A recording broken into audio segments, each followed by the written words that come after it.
আম্মু, সবসময় শুনি কারবালার কথা। কারবালা কি? মা, কারবালা হলো সাহস ও ত্যাগের এক মহাগাথা।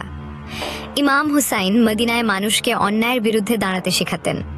যখন অত্যাচারী শাসক তাকে অন্যায় মানতে বলল, তিনি দৃঢ়ভাবে বললেন, আমি কখনো অন্যায়কে সমর্থন করব না। তাই পরিবার সহ তিনি মক্কা থেকে কারবালার মরুভূমিতে পৌঁছালেন। সেখানে তারা তাঁবু স্থাপন করলেন আর দূরের ইউফ্রেটিস নদী থেকেই পানি নিতেন। কিন্তু শিগগিরই এক বিশাল সেনাবাহিনী এসে পানি যাওয়ার রাস্তা বন্ধ করে দিল। শিশুরাও তৃষ্ণায় কষ্ট পেতে লাগলো, আর তাঁবুগুলোতে পানির পাত্র একেবারে খালি হয়ে গেল।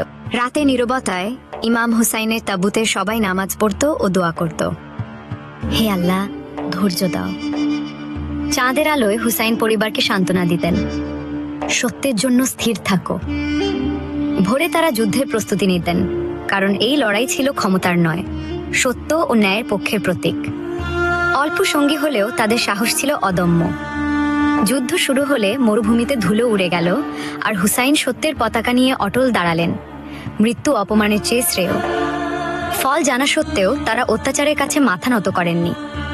যুদ্ধ শেষে নিস্তব্ধ ময়দান যেন ত্যাগের ইতিহাস বলতো। কারবালা আমাদের শেখায়, ধৈর্য, সত্য আর ন্যায়ের পথে অটল থাকাই মুসলমানের প্রকৃত শক্তি।